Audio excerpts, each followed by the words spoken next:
মামা শামীম ভাই এর সকল বন্ধু বান্ধব মিলে যখন একটা প্ল্যান করলো যে ওনারা সবাই মিলে আম বিক্রি করবে, তখন শামীম ভাই ওনার আত্মীয় স্বজনের কাছে, ওনার ওনার পরিবারের কাছে যখন পরামর্শ চাইলো যে আমি তো কিছুদিন পর আম বিক্রি করব, আপনারা কি বলেন? তখন ওনাদের পরিবার বা ওনার আত্মীয় স্বজন তখন ওনাকে কি বললে মামা শুনো, বলে অনার্স মাস্টার শেষ করা একটা পাবলিক বিশ্ববিদ্যালয় থেকে একটা ছেলে অনার্স মাস্টার শেষ করে সে কিভাবে আম বিক্রি করে। তখন শামীম ভাই বললো যে আম বিক্রি করা কি কোনো অপরাধ কি বা কোনো চুরি কিনা, আমি তো চুরি করি না, আমি তো একটা ভালো কাজে যাইতেছি।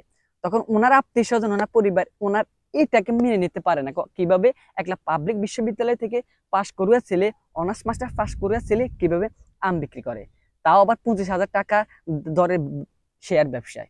তিনি ওনাদের কথা না শুনে, ওনাদের কথার মধ্যে না আটকে উনি ওনার কাজকে অটল রেখে মামা আজকে শামীম ভাই ওই আম বাগানের মালিক হলো।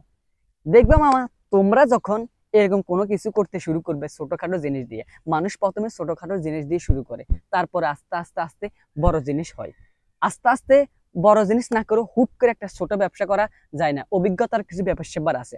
যখন শামীম ভাই এরকম কিছু ওনার পরিবারের সাথে আলোচনা করলো, ওনার আত্মীয় স্বজনের সাথে আলোচনা করলো মামা, তখন ওনারা কি বললে জানো মামা? ওনারা বলে কি কি কি করা, এত ছোট ব্যবসা করা, এগুলো করে কি জীবন চলবে? যখন উনি বললো যে তাহলে আমাকে আপনারা সবাই আমার বিকাশে 50,000 30,000 যে যাই পারেন পাঠাই দেন, তখন ওনাদের সব কথা বলা বন্ধ হয়ে গেল মামা। তার মানে হচ্ছে তোমাদের ক্ষেত্রে এরকম কিছু হতে পারে মামা, তোমাদের তোমাদের তোমাদের আত্মার বাধা হতে পারে, পরিবারে বাধা হতে পারে, সামাজিক বাধা হতে পারে। এই সামাজিক বাধাটা হচ্ছে সবচাইতে জঘন্যতম বাধা মামা। তুমি তোমার আত্মার বাধা, তুমি তোমার পরিবারের বাধাকে যদি নিয়ন্ত্রণ করতে পারো, কিন্তু সমাজের মানুষের মুখ, কয়জনের মুখ তুমি হাত দিয়ে চেপে ধরবে? সবাই বলবে এটা করা ভালো না। তুমি যখন ছোটখাটো কোনো জিনিস দিয়ে শুরু করবে, আম বিক্রি করতে পারো, তারপর যে টিউশনি শুরু করতে পারো, তারপর কোচিং সেন্টার খুলতে পারো, বা এরকম আরো ভালো ভালো ছোটখাটো ব্যবসা শুরু শুরু করতে পারো, দেখবে তোমার তোমাদের তোমার তোমার সবচেয়ে বেশি বাধা দেবে কে? সমাজ।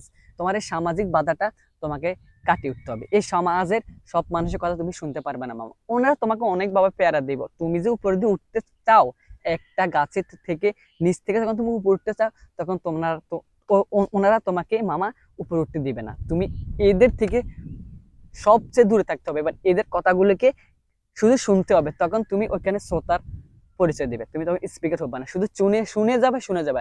দেখবে মামা, তুমি এখন যে কাজটা করতেছ পড়াশোনার পাশাপাশি, পার্ট টাইম যে কাজটা করতেছ, পড়াশোনা চললো, তোমার এই ব্যবসা চললো, তোমার ইনকামটাও চললো। দেখবে একদিন যখন তুমি সফল হবে মামা, তখনই তোরা ওনারা সকল উত্তর পেয়ে যায় মামা।